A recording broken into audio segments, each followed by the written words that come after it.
El profesor Aguilera todo con la diapositiva. Creo que todos pueden estar viendo que comparte la pantalla. Así que vamos a empezar la grabación.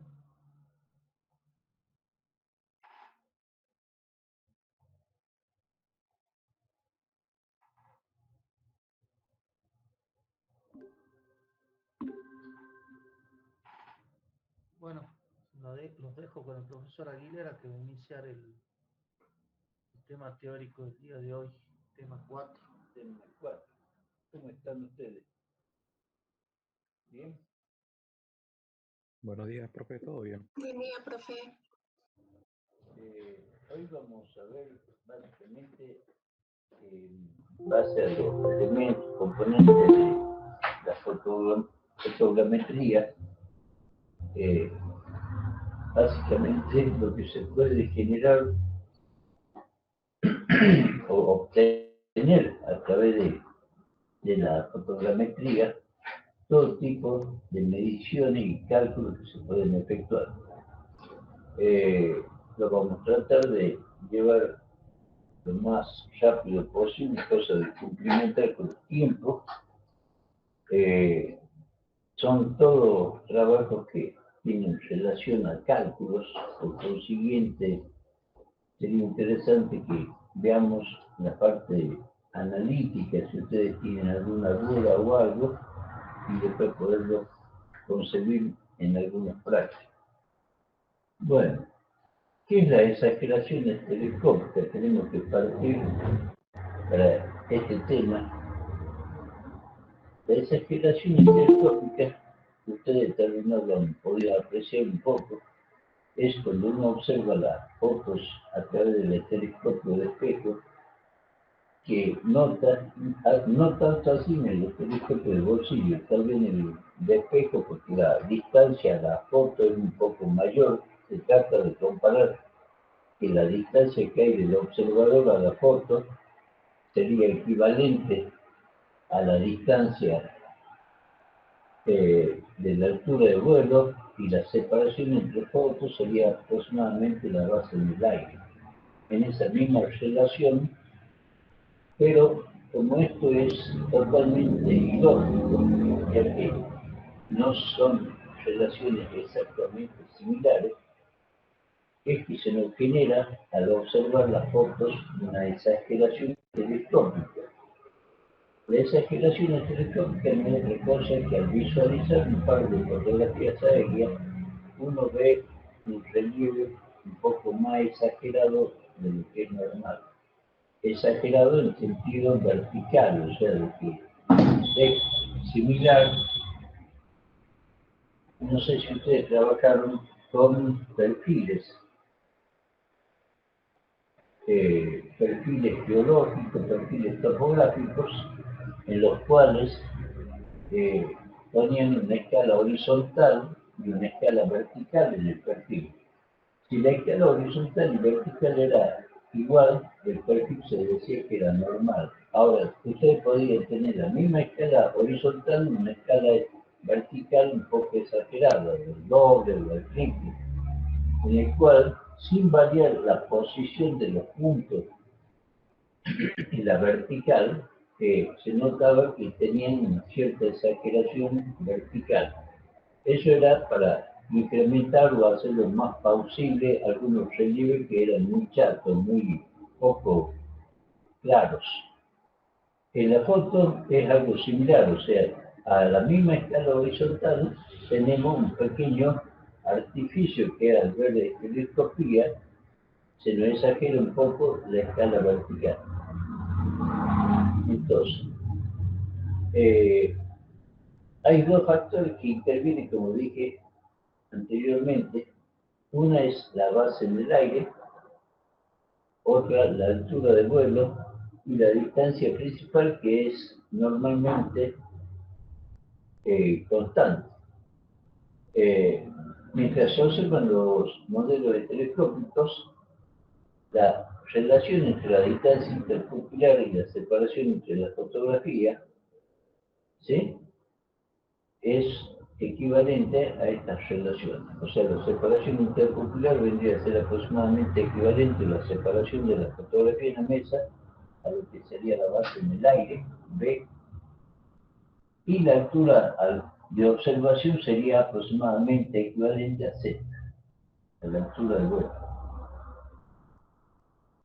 Ahí tenemos esa relación básica entre B, Z, que sería equivalente a una relación B, que es la base interpopular, ¿sí?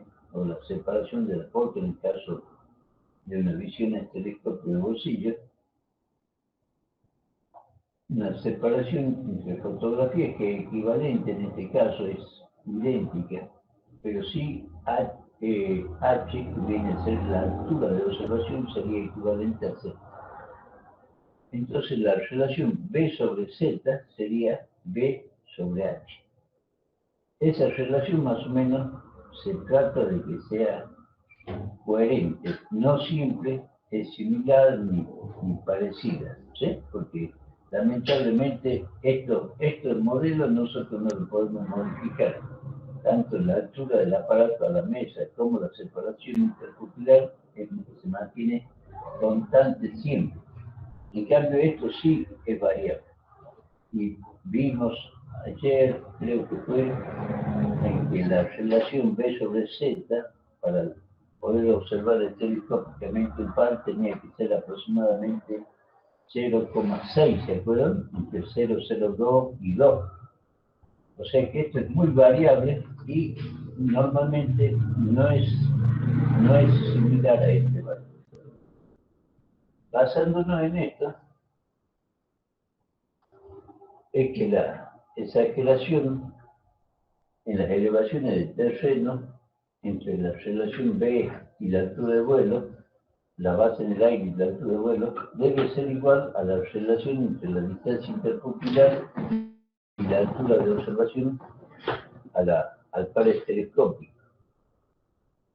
Pero eso normalmente no ocurre, ¿sí? Entonces, en este modelo podemos ejemplificar cómo sería una relación base sobre Z para un elemento, un árbol en este caso, y cómo se vería ese árbol, o sea, esto es en la foto, y cómo sería ese árbol viéndolo telescópicamente, cuánto incrementa HA, cuál sería ese aumento. Ese aumento, ese crecimiento o escala vertical, un aumento en la escala vertical, me estaría dando las pautas de lo que es la exageración telescópica. ¿Entiendes?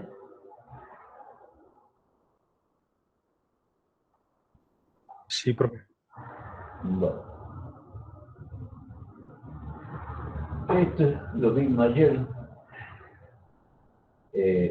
un poco, ¿se acuerdan? La relación 0,6 que les decía recién. Normalmente, ¿cómo influye la distancia principal, esta distancia principal en la exageración vertical? Es principalmente en la elección de la cámara. Si la distancia principal es muy grande, o sea, 300, 210 milímetros, 300 milímetros, 600 milímetros, esta exageración se va a hacer muy grande, muy grande. En cambio, en una distancia principal de una super gran angular, que es 90 milímetros, 80, 90 milímetros, va a ocurrir que esa relación es muy pequeña, o sea, la distancia principal es pequeña y mejora muchísimo la relación de la exageración vertical. Bueno, en el caso de mediciones u observaciones, es muy importante esto para la arqueología, cuando uno trata de visualizar el buzamiento o estimar el buzamiento, la pendiente de un estrato en foto, normalmente cuando puede observar planos muy adecuados para esta observación, o sea, normalmente cuando están expuestos claramente, topográficamente, uno puede tener una cierta estimación. Esta estimación se va haciendo cada vez más de mayor calidad a medida que uno puede apreciar y observar más fotos, o sea, o estimar más veces. Es un ejercicio, por consiguiente, al principio tal vez uno cree una cierta exageración o establece una cierta relación que por ahí no es la óptima. Normalmente uno puede establecer ciertas relaciones o valores aproximados de la pendiente o del cruzamiento que serían equivalentes a la del terreno. Por ejemplo, hablar normalmente cuando uno hace una cartografía con fotointerpretación, se va observando aquellos estratos que aproximadamente se los ven más horizontales, los que están aproximadamente entre 15, entre 20 y 10 grados aproximadamente, que se le da un valor, los que están entre 20 y 40, 40 a 60 y arriba de 60, los de mayor pendiente, mayor cruzamiento. No es un valor exacto, pero sí se puede, a través de ciertos métodos de cálculo, poder llegar a un valor bastante similar al real haciendo cálculo matemático. Acá estamos hablando de un reconocimiento basado en la sola visión que uno tiene del par telescópico, cómo puede establecer una cierta estimación de esos valores. ¿Sí? Normalmente se hacen estimaciones, se van colocando 3 o 4 rangos de valores de cruzamiento, y en aquellos casos que sean necesarios se pueden hacer cálculos directos de cruzamiento sobre la forma. Ese cálculo directo de cruzamiento normalmente puede variar a 1 o 2 grados en relación al valor real de cálculo. Por lo consiguiente, es de gran importancia poderlo obtener. Hay una fórmula normalmente que se precisa, una estimación en la cual se puede conocer. La exageración está basada en la fórmula de Jackson, en la cual interviene la base en el aire, la distancia de lectura y escritura normal, que es 25 centímetros, la de sobre la mesa, Q, Z, que es la altura de vuelo, y E, que vendría a ser la separación interpupilar o base interpupilar. ¿Sí? En base a estos valores, se les puede introducir y obtener aproximadamente cuál sería esa exageración. Bueno, esto es una aritmética nomás. ¿Sí? Profe, la B corta, ¿qué sería? El cálculo que se hace es la variación o exageración sobre B. ¿Sí? Ok, profe. La variación que puede haber en la exageración. Bueno,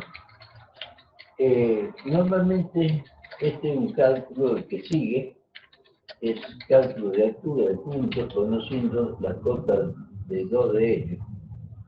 Esto es un trabajo que se hace normalmente con barra de paralaje o cuña de paralaje. Este está extraído, un ejemplo extraído del Manuel López Vergara, lo pueden visualizar ahí con más detalle. Es justamente aritmético, no tiene mucho sentido. Hagamos un ejemplo de lo que se puede hacer, o sea, cálculo. No. ¿Puedes repetir? Ah, disculpe. Este es un ejemplo, un cálculo aritmético que está en el libro, en el Manuel López Vergara, que lo pueden consultar. Es un trabajo que se hace con base en un ejemplo práctico, en el cual, conociendo 2 puntos, se pueden obtener la cota de otros 2. ¿Sí? Como no vamos a poder trabajar ni con barra ni con nada, es un ejemplo nada más de la que se pueden hacer, o sea, por ahí tal vez con 3 o 4 puntos conocidos, que lo pueden obtener también a través del cálculo que se hace ubicando esos puntos en el Google, pueden obtener valores aproximados de altura y calcular el resto. ¿Sí? Este era un ejemplo que se tenía que tomar si pudiéramos hacer los trabajos prácticos con barra paralela. Ese es un ejemplo, no tiene sentido que lo veamos. Bueno, normalmente el práctico que se lleva a cabo en la clase práctica, el cálculo de altura del punto aplicando la fórmula de paralaje. ¿Se acuerdan que vimos ayer fórmula de paralaje? En la cual teníamos cómo se calcula la diferencia de altura entre haciendo uso de una altura de vuelo media por la diferencia de paralaje sobre el paralaje absoluto, el punto L más la diferencia de paralaje. Bueno, acá era cómo se obtenía con una regla, directamente se mide la distancia P1, P2, menos la distancia entre R y R, y se obtiene la paralaje absoluta PR. ZM se lo calcula directamente conociendo como dato la escala del módulo o de la foto. Sé que un dato que viene con la fotografía se puede calcular la altura de vuelo. Y la diferencia de paralaje, delta de P, se la calcula con la barra de paralaje. ¿Sí? Esto lamentablemente no lo van a poder realizar, así que es para que tengan conocimiento nomás cómo se hace. Ayer se acuerdan que decía usando la barra de paralaje se hacen 3 lecturas de A, que está acá, 3 lecturas de R, LA, LR. Se hace una suma de las lecturas y un promedio de lectura. Este valor es lo que se coloca acá como LA, LR. O sea que la diferencia de paralaje entre A y R no es otra cosa que la lectura de A menos la lectura de R. ¿Sí? Este es un valor que se obtiene con barra de paralaje en milímetros y centésimas de milímetros. Este es el valor, este está dado en milímetros, PR está dado en centímetros, que son más o menos 30 centímetros menos 25, da 5 o 6 centímetros aproximadamente, que se puede llevar a milímetros para poder sumarlo acá. O sea, estos valores, estos 3 se puede dar en milímetros. Si después se elimina los milímetros, quedaría ZM en medio. ¿Sí?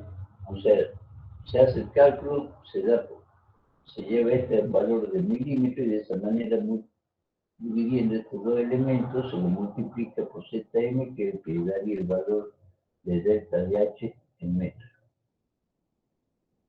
Bueno, este es un ejemplo, lo pueden visualizar tranquilamente en la diapositiva.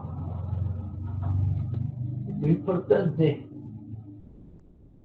de la fotogrametría y la base fundamental de la fotogrametría está en este tipo de proyección ortogonal de puntos a partir de pares de telescopios.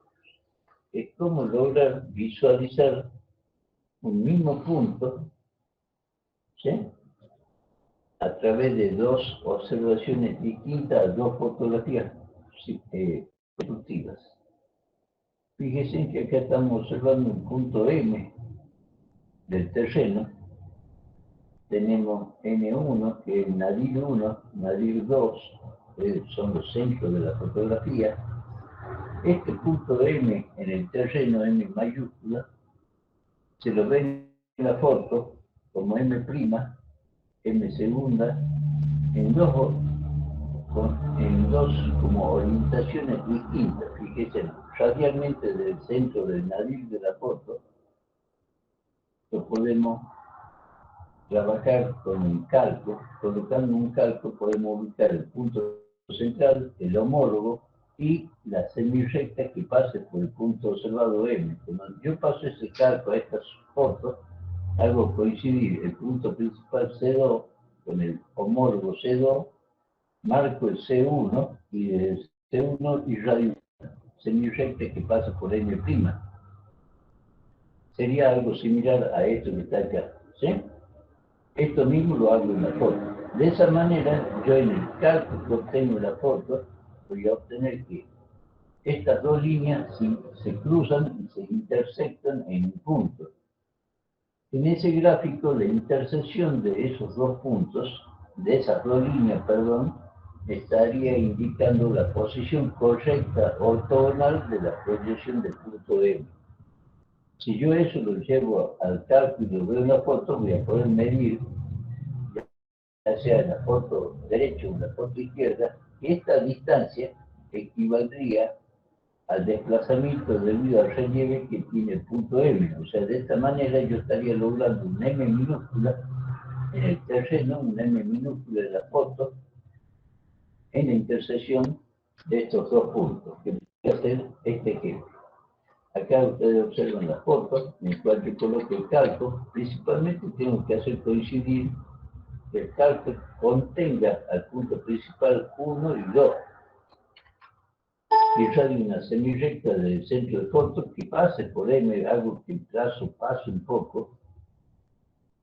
Paso este calco tal cual, hago coincidir el punto 1 y el punto 2 en la foto siguiente, en la foto derecha, trazo una semirrecta desde el punto 2 hacia el punto M que pase, y la intersección de esos puntos me va a indicar el punto M de la foto. O sea, este punto M es la nueva posición correctiva del punto M, que tenía una determinada altura. En este caso, al ser muy elevado, estaba en esta posición, y al llevarlo ortogonalmente se introduce radialmente hacia el centro de la foto. O sea que yo acá puedo calcular gráficamente que este segmento, o cualquiera de los dos, no es otra cosa que el desplazamiento debido al relieve de una foto, y poder corregir por un lado analíticamente y por el otro lado geométricamente.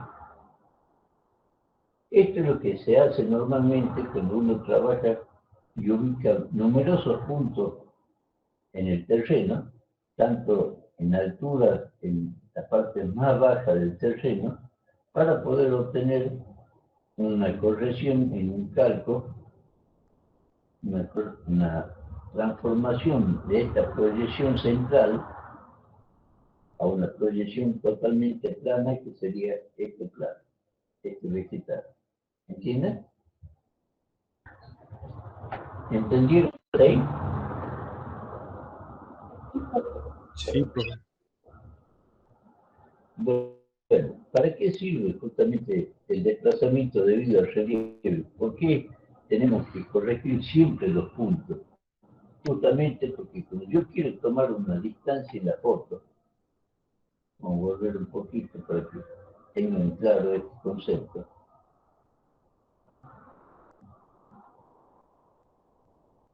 Cuando yo quiero obtener un valor en la foto, una distancia, elijo, supóngase, en dos puntos. Estoy eligiendo M y quiero ver qué distancia hay de M, tal vez al punto más alto de la montaña.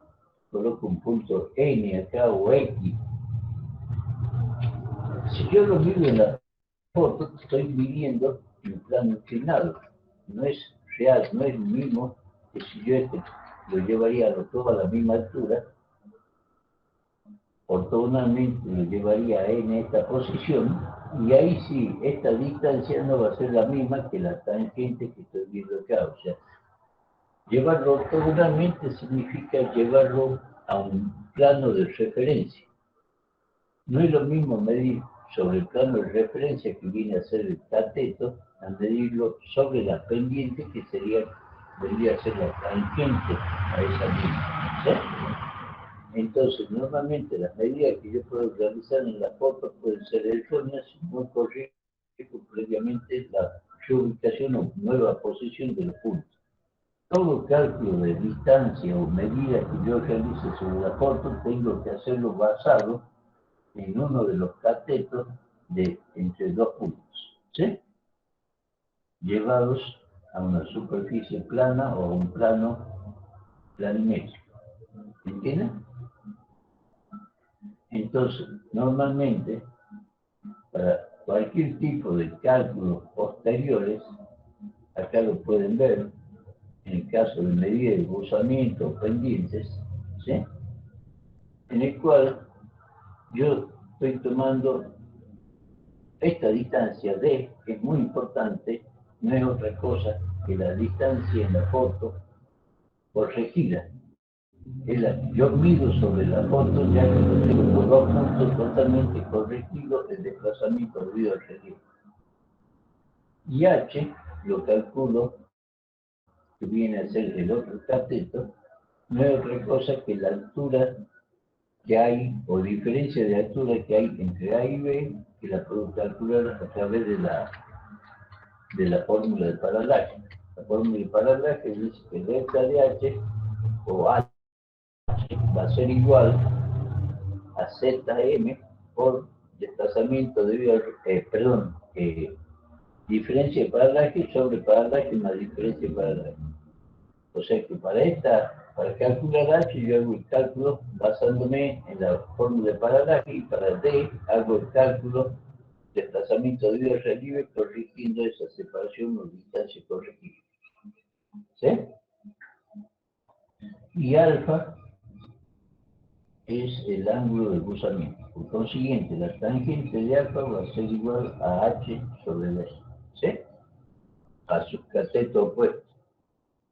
Adyacente sobre cateto opuesto. ¿Entienden? Después puedo despejar H y ya obtengo el ángulo de cruzamiento. ¿Cómo hago yo para estimar esta pendiente o este plano? Bueno, eso se ve normalmente en la fotografía, lo vamos a practicar con el Google. Esto mismo que estamos viendo acá, lo vamos a tratar de llevar al Google. Ustedes en el Google van a poder observar claramente algunos planos de estratificación y si uno puede tomar diferencias de altura entre dos puntos que estén perpendiculares al rumbo y saber qué distancia hay entre estos dos elementos, tranquilamente podemos estimar el ángulo de cruzamiento. Todo esto que vemos, que se lo aplica normalmente en fotografía aérea, lo van a tratar de volver a pasar al Google. ¿Sí? Hacerlo en el Google. Bueno, normalmente se dice cuando uno va al campo que no hay nada más preciso que tomar un cruzamiento en el campo. Ahora, si yo lo llevo en el campo a lo largo de esta línea, fíjese que en cada posición puedo tener distintos ángulos de cruzamiento, de acuerdo a que los planos normalmente no son muy perfectamente planos. Entonces, cuando yo hago una estimación en fotografía, entre A, que era el caso este, A, y B, que era el otro punto, puedo eliminar todas estas pequeñas deformaciones u ondulaciones de la superficie. ¿Sí? Y lo que obtengo tal vez un dato más preciso que el dato que tomé en campo en las distintas situaciones y lograr un promedio de todo el plano dada la escala de la fotografía. Eso es un poco importante. No quiero hacer lo que sea como que es más seguro tomar un dato en la foto que en el campo, pero sí decirle que cuando uno observa en el campo hay que observar bien qué planos son los menos deformados están y no hay nada como tomar un dato en el campo. ¿Sí? Es lo más riguroso y lo más claro que uno puede obtener.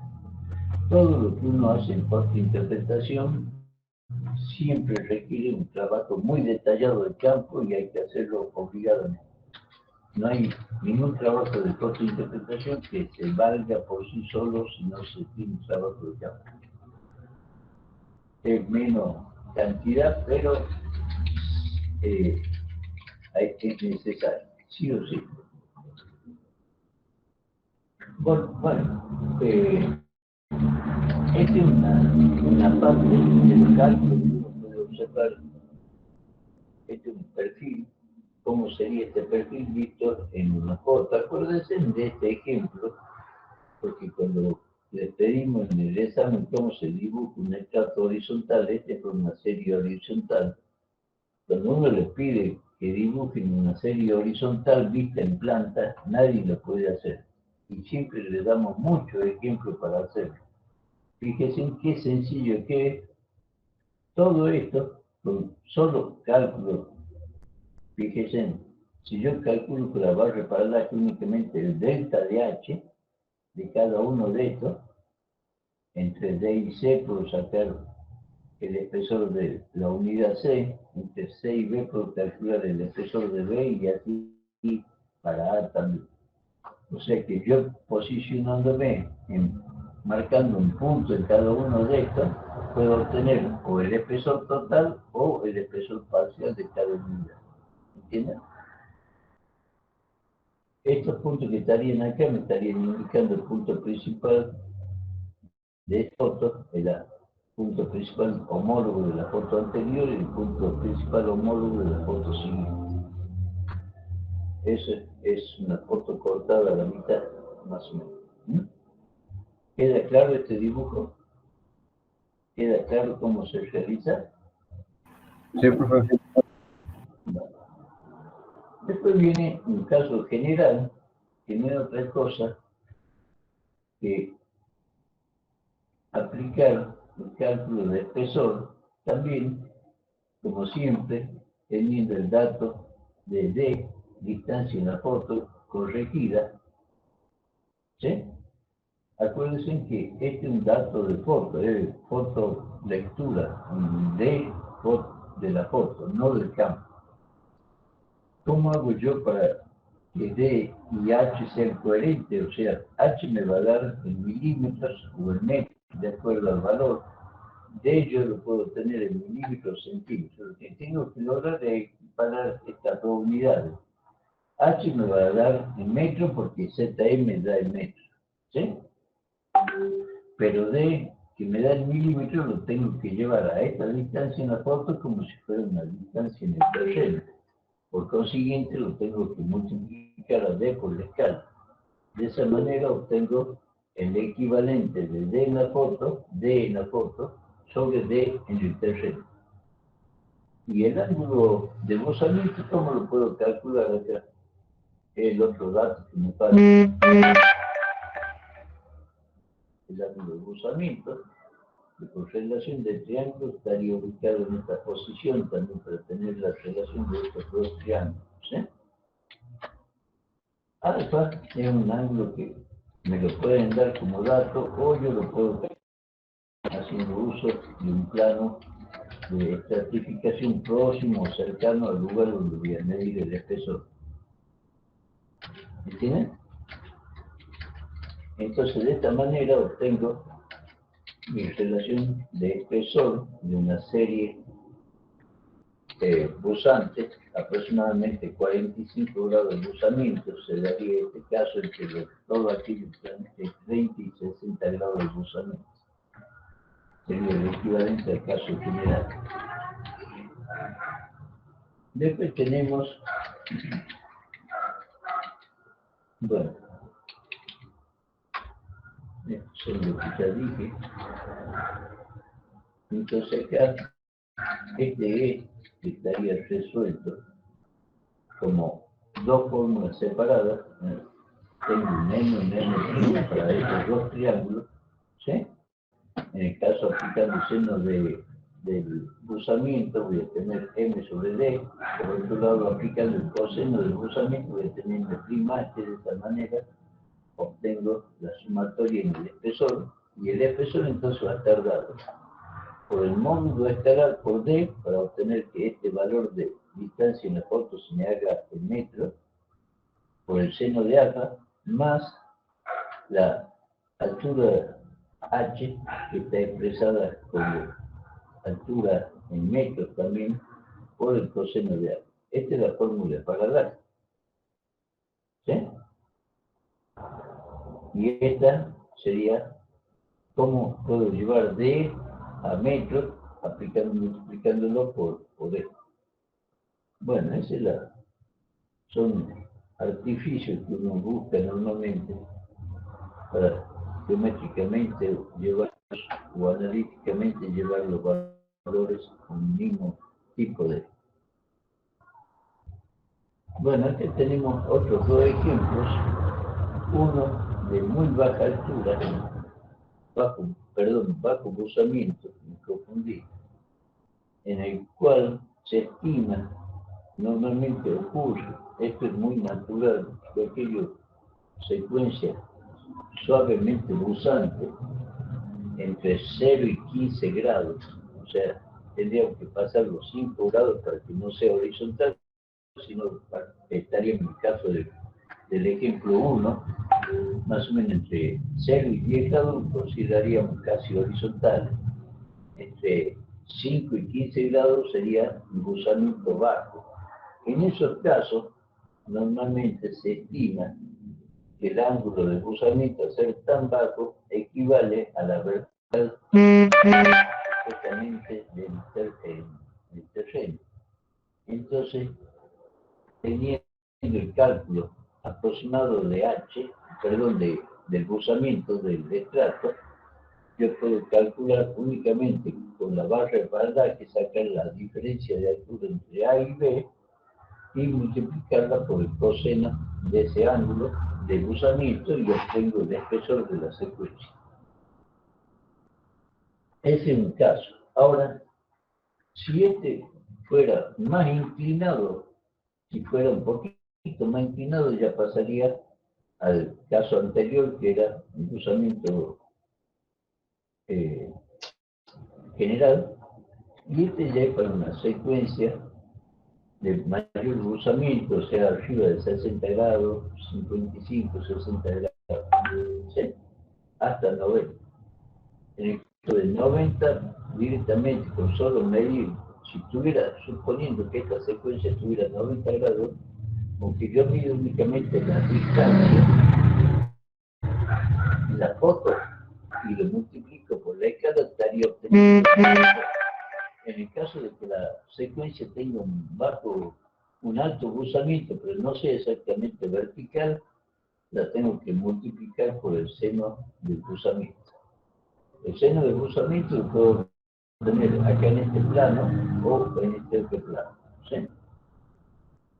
Entonces, únicamente aplicando E por D, que es de la distancia en la foto por la escala, y por el seno del ángulo de buzamiento, obtengo el espesor en este tipo de secuencia.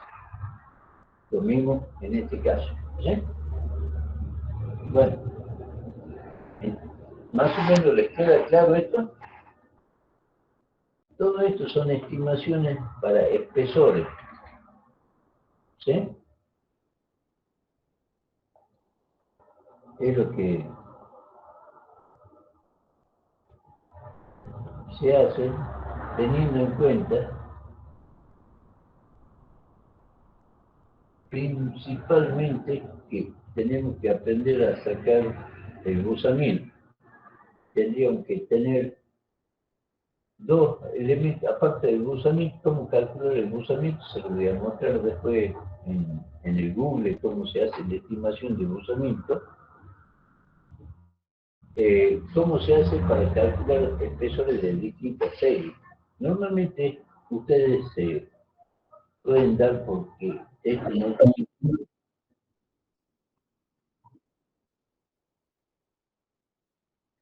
El primer caso de horizontal. ¿Sí?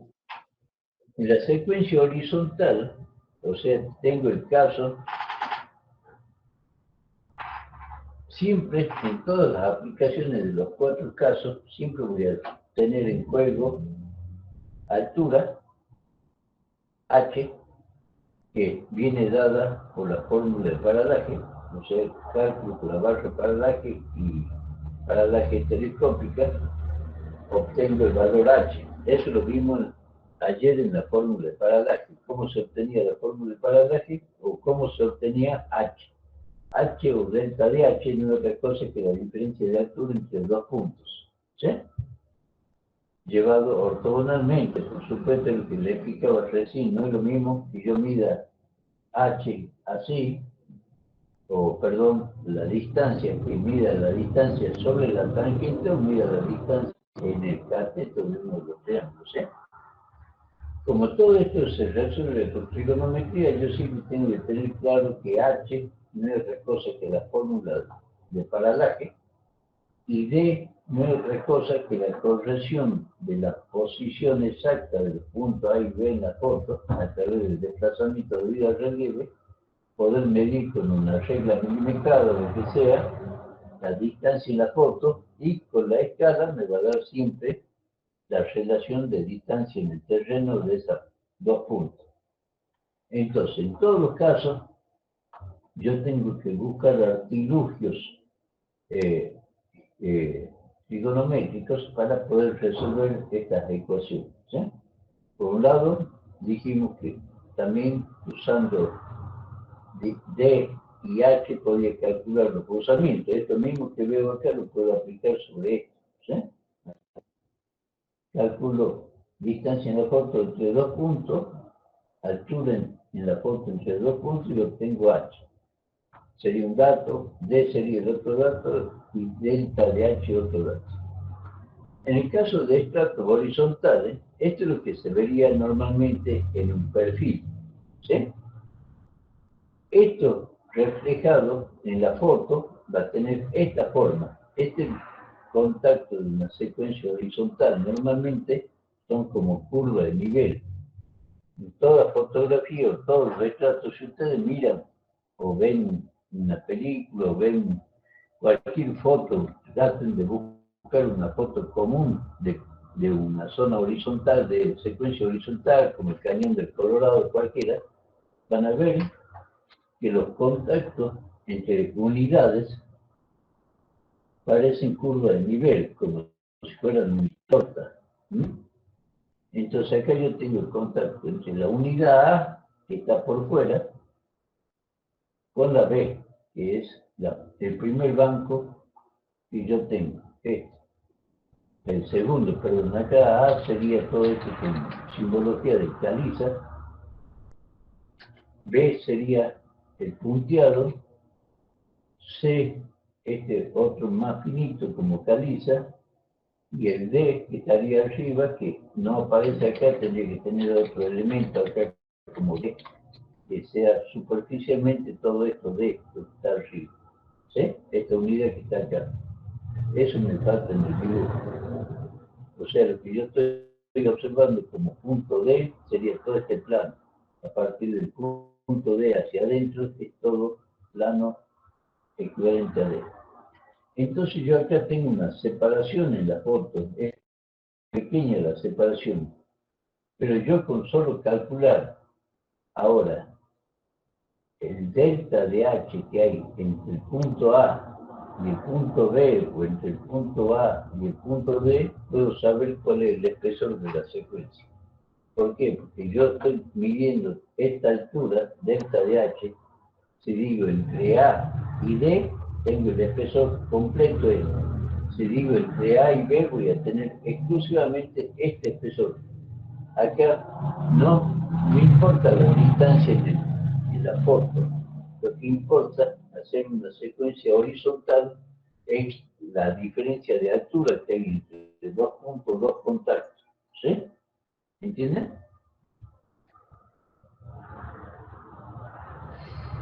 Es como en el caso de la secuencia vertical. En la horizontal no me interesa D y en la vertical no me interesa H. ¿Entienden? Y después tengo los términos medios, que son en este caso general, el caso de buzamiento bajo y el caso de buzamiento alto. En los cuatro casos son ejemplos extremos, o sea, intermedios, podríamos decir, el promedio de todos los casos, miles de casos que se pueden dar. En todos hay que buscar uno u otro artilugio para poder obtener, aunque sea estos dos datos, por un lado distancia y altura. Y el buzamiento sería el otro elemento infaltable. ¿Sí? ¿Hasta ahí queda claro o no?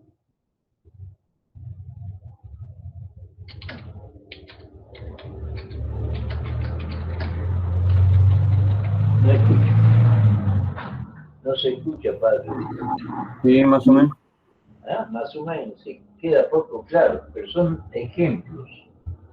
Ejemplos, pero basados, o sea, lo que vimos en las dos clases anteriores era por qué calculábamos el desplazamiento debido al relieve, qué utilidad tenía la parte de fotogrametría y por qué también calculábamos la fórmula de paralaje. ¿Se acuerdan de ella? No sé, esta fórmula. Estos dos elementos son importantísimos en el momento de poder hacer los cálculos geométricos. O sea, esos son los dos datos que aporta la fotogrametría como muy importante. El resto es todo trigonometría, ¿no? Hay que interpretarlo en distintas formas. ¿Mm? En cuanto empecemos a trabajar con el Google Earth, vamos a tratar de llevar esto y si quieren ustedes lo pueden practicar. Fíjense en Google alguna serie sedimentaria o alguna secuencia sedimentaria, van a ver que uniendo puntos sobre alguna secuencia de rumbo, a ver si lo podemos visualizar. Bueno, ya en un segundo lo vamos a tratar de mostrar un ejemplo y ustedes traten de practicarlo en su casa basado en esto. ¿Sí?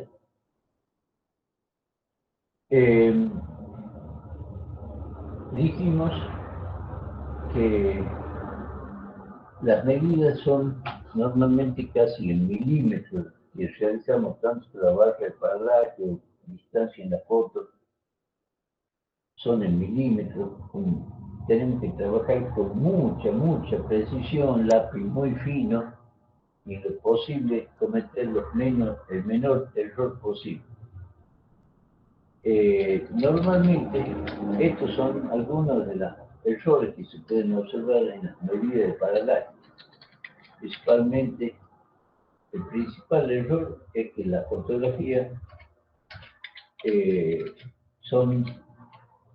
tiene distorsiones por la lente, puede tener pequeños problemas por la inclinación de la cámara o también por el mismo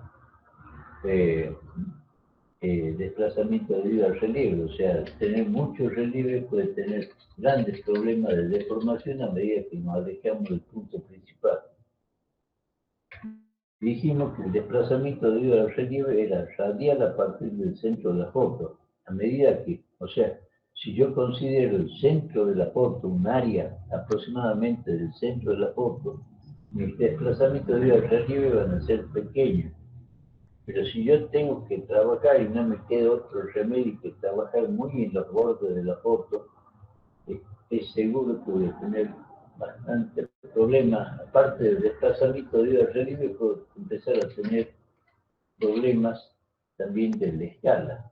¿Sí? Y en este caso es muy importante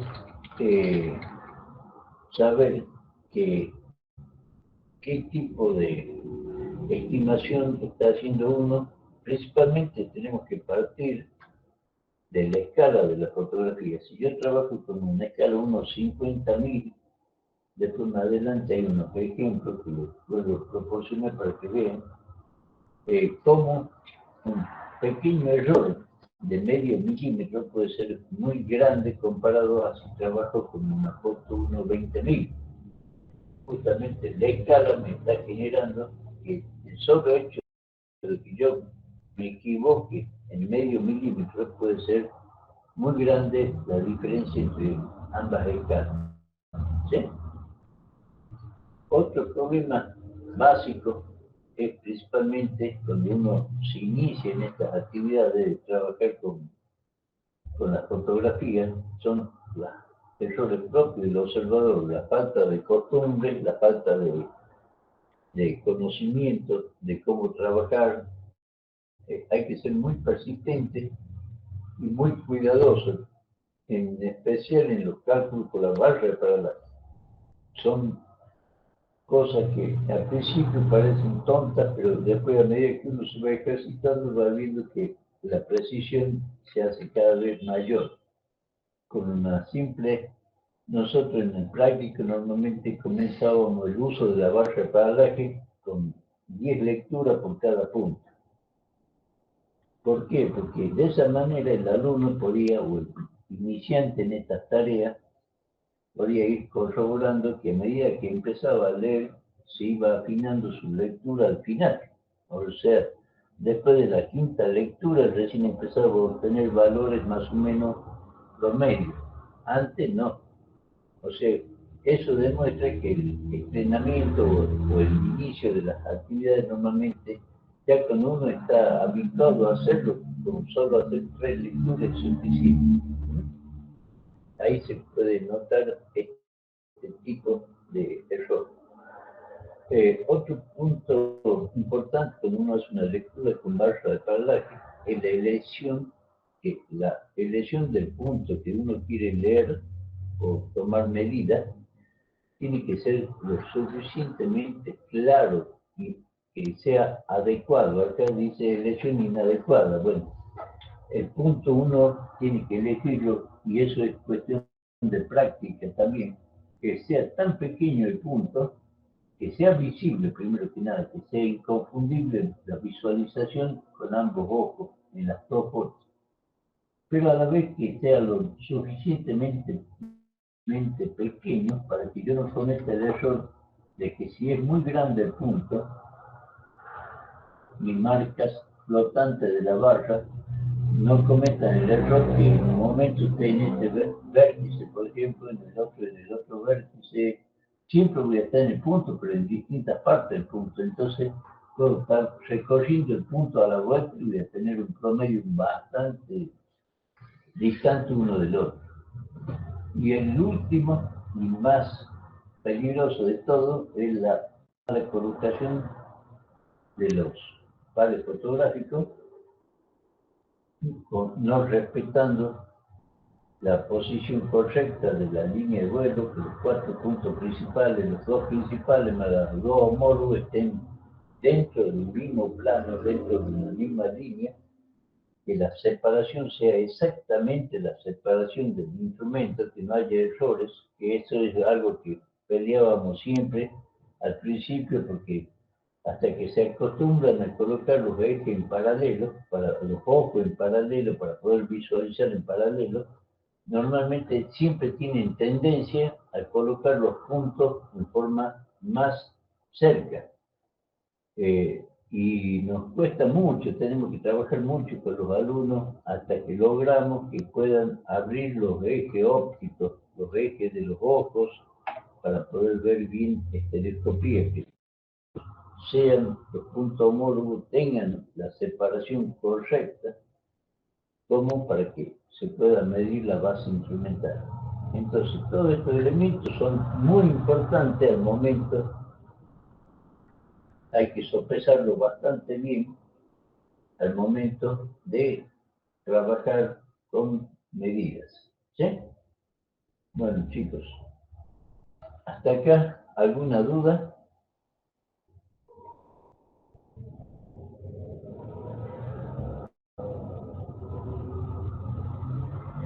¿Qué dicen?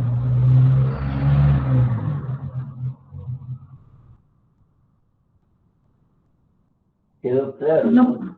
Quedó poco claro, aparentemente. ¿O no? ¿Les quedó poco claro? Pues,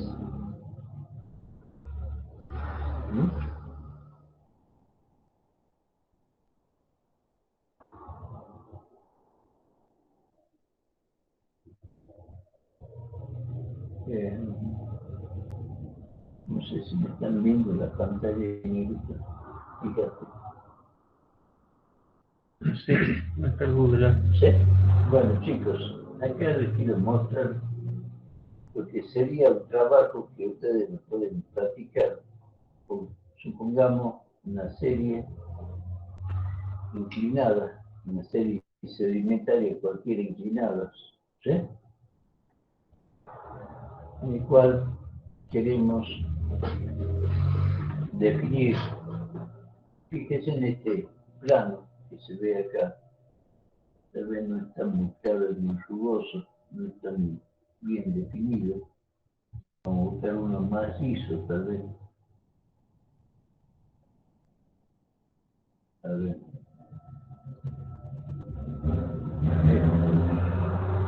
Fíjense, este es un anticlinal muy bonito. ¿Lo ven? Este es un flanco. Esta es la parte de la charnela, flanco oriental. Acá es un sinclinal. Flanco oriental, charnela, buzando hacia el norte, flanco occidental. Esto es una secuencia, esto rojo es una formación, esto amarillo es otra formación, que está envuelta por este rojo, que es otra formación, que va cerrándose. ¿Lo ven? ¿Cómo haría yo para sacar el rumbo de esta secuencia, por ejemplo? Fíjense que yo acá lo veo bastante, en un plano bastante perfecto. Voy a tratar de probarlo un poco en este sector, porque acá ya se me está haciendo muy horizontal. Acá entraría, fíjense, si yo observo esto, acá estaría en presencia de lo que decíamos recién, la secuencia horizontal. ¿Sí? Tendría por un lado una unidad,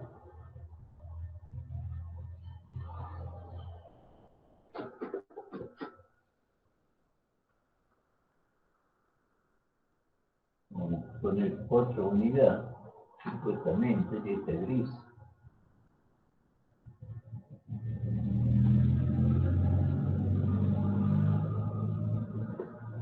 Y por último, vamos a poner una tercera unidad, esta arenisca más resistente que está acá abajo.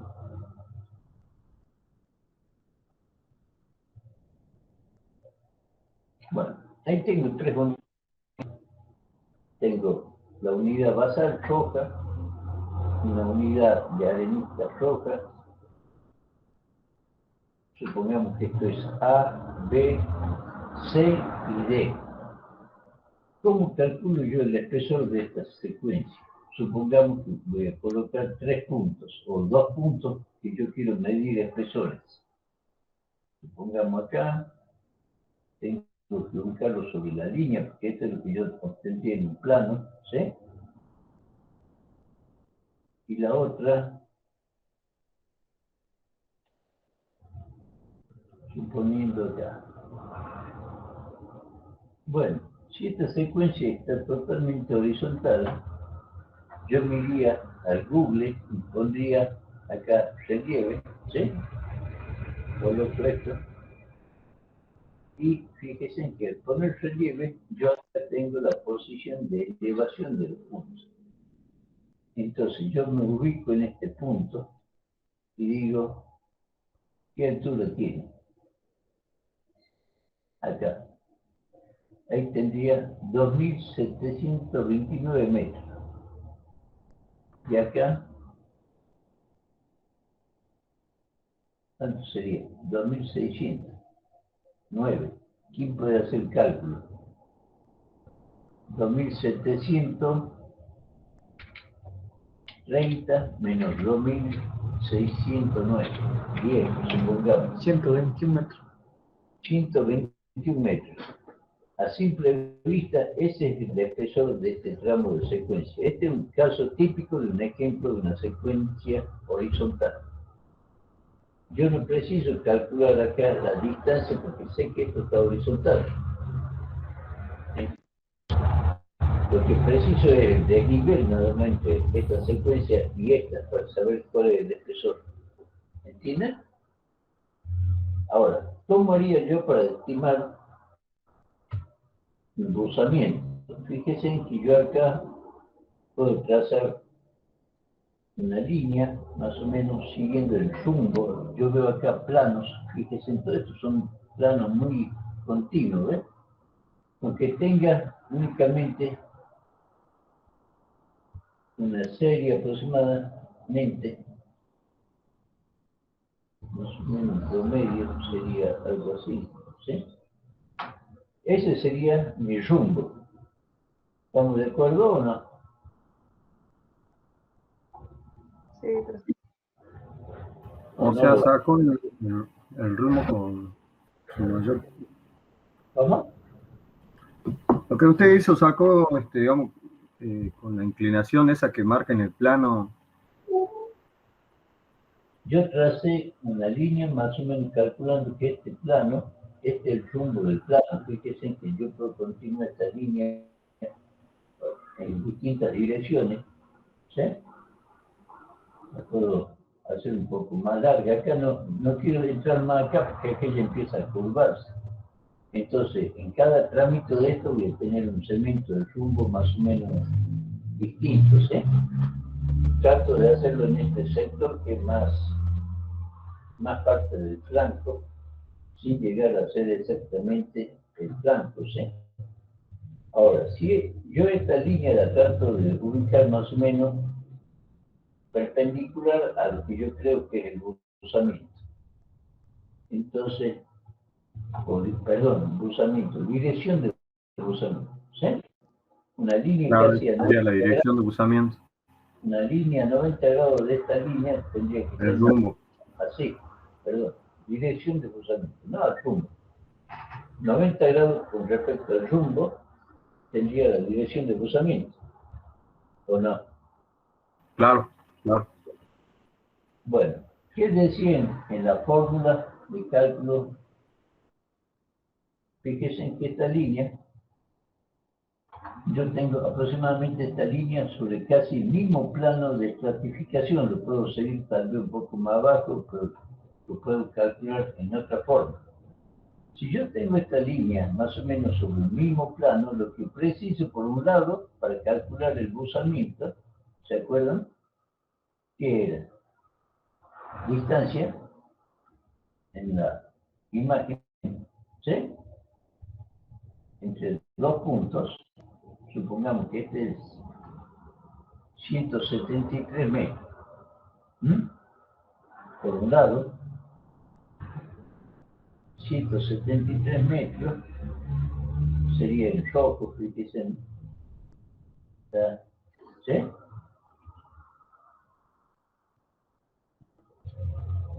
¿Lo tienen anotado? 173 metros de distancia sobre la imagen.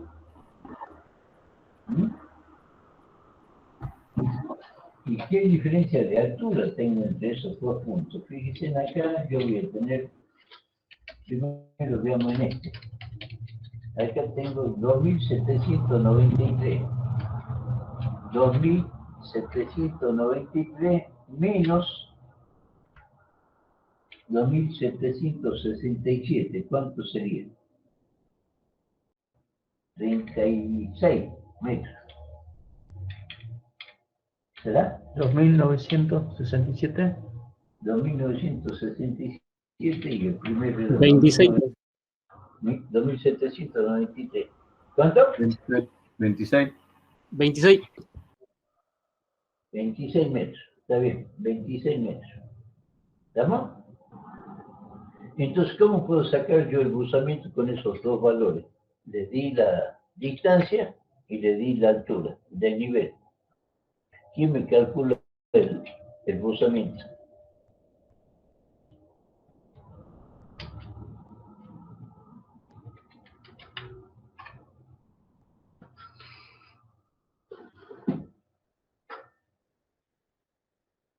¿Alguien ya hizo el cálculo?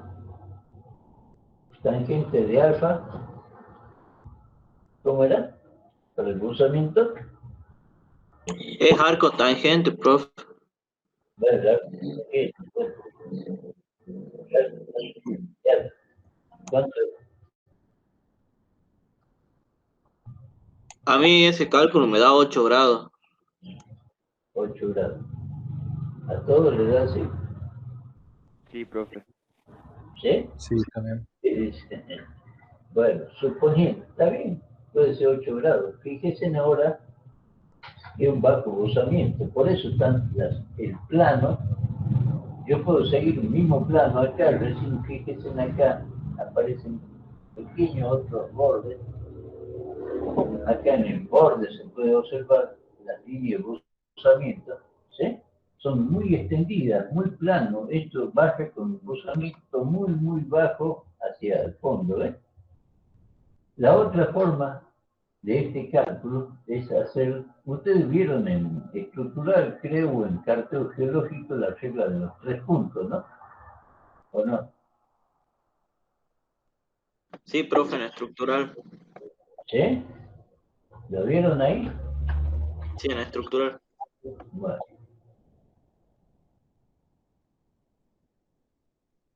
Yo les voy a mostrar ahora cómo se hace. Se eligen.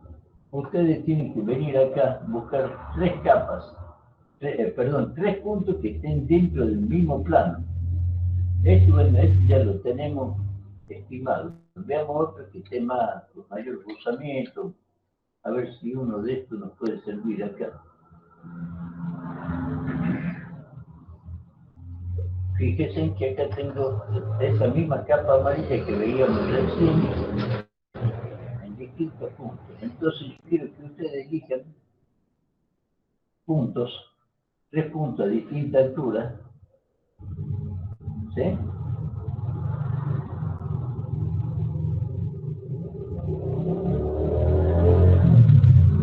Vamos siempre en el mismo borde de o sea, la base de la capa amarilla. ¿Estamos de acuerdo?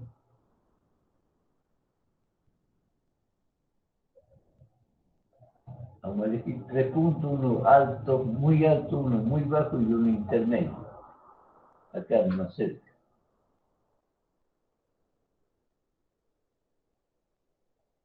¿Ustedes lo pueden visualizar a esto?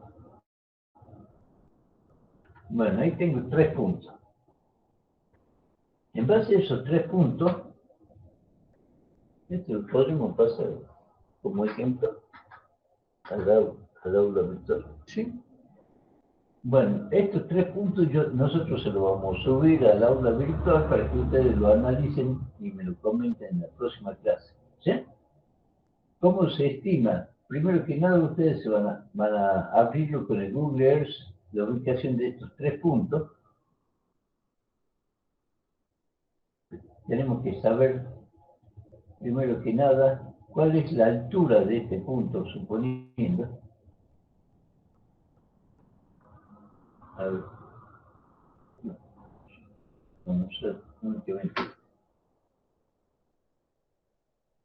altura.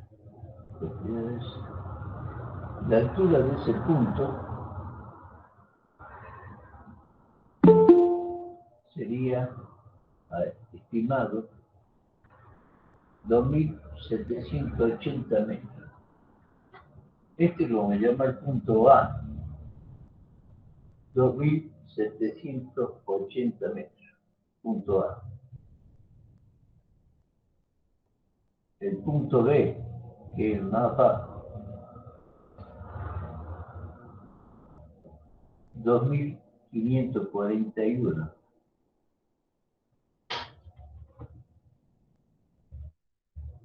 Y un punto C, ubicado a media altura, que tiene 2.709 metros. Bueno, en base a esos 3 elementos, A, B, C, ustedes me van a hacer la estimación para la próxima clase del rozamiento de esas capas. ¿Estamos de acuerdo? Sí, profe.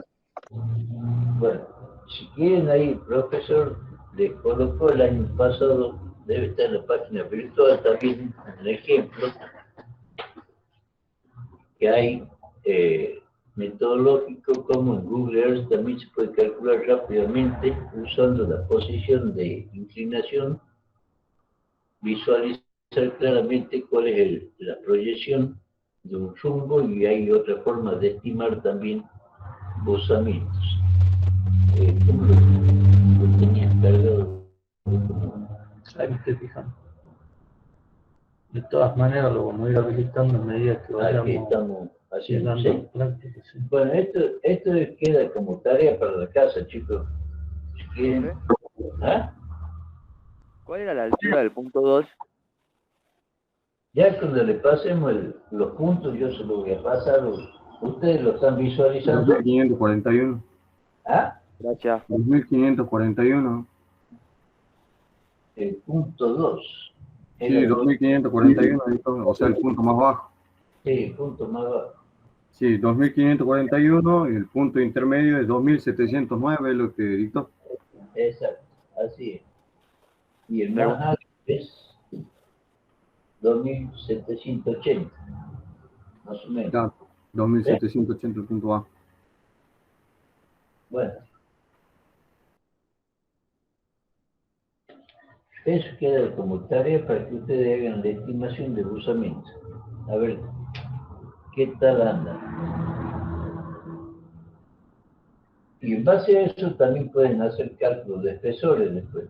Pueden aplicar, por ejemplo, para esta secuencia pueden aplicar el tercer caso, el caso de estrato de alto usamiento, por ejemplo. ¿Sí?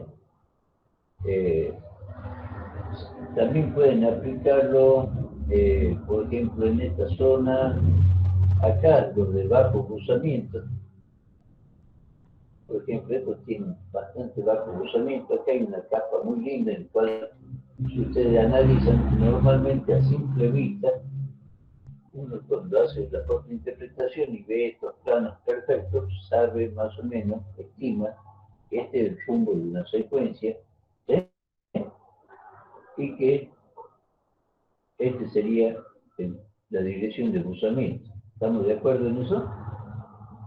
O sea que ahí a simple vista ustedes pueden más o menos ir colocando ya en la interpretación que hacen los rumbos y las direcciones de cruzamiento y tener una estimación de cruzamiento también si quieren. ¿Entienden? Lo único que hay que tratar de respetar es que el rumbo sea lo más general al sitio y justamente la dirección de cruzamiento sea lo más perpendicular al rumbo para poder mantener el valor. De todas maneras, siempre hay un ángulo aparente. El ángulo aparente siempre va a ser menor que el ángulo real. O sea, ustedes pueden sacar varios ángulos de cruzamiento y, bueno, el más alto va a ser el valor lo más real posible. Les pongo este ejemplo porque, por ejemplo, acá, si uno se va un poco más, va a ir viendo que estos estratos también van cambiando el rumbo, van cambiando, fíjense en este de acá, ya está en una posición distinta, ¿eh?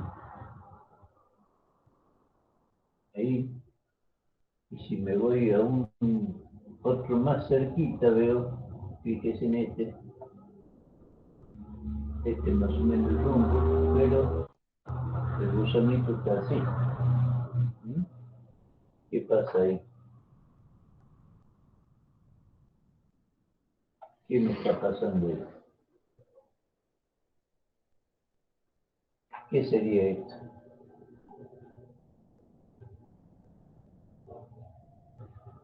¿Qué estructura sería eso? ¿Eh? Sí. Un sinclinal, profe. No se escuchó bien, chicos. Hay uno que dice, claro, sinclinal, pero Un sinclinal, profe. ¿y el otro qué dice? No se entiende qué dijo el otro chico.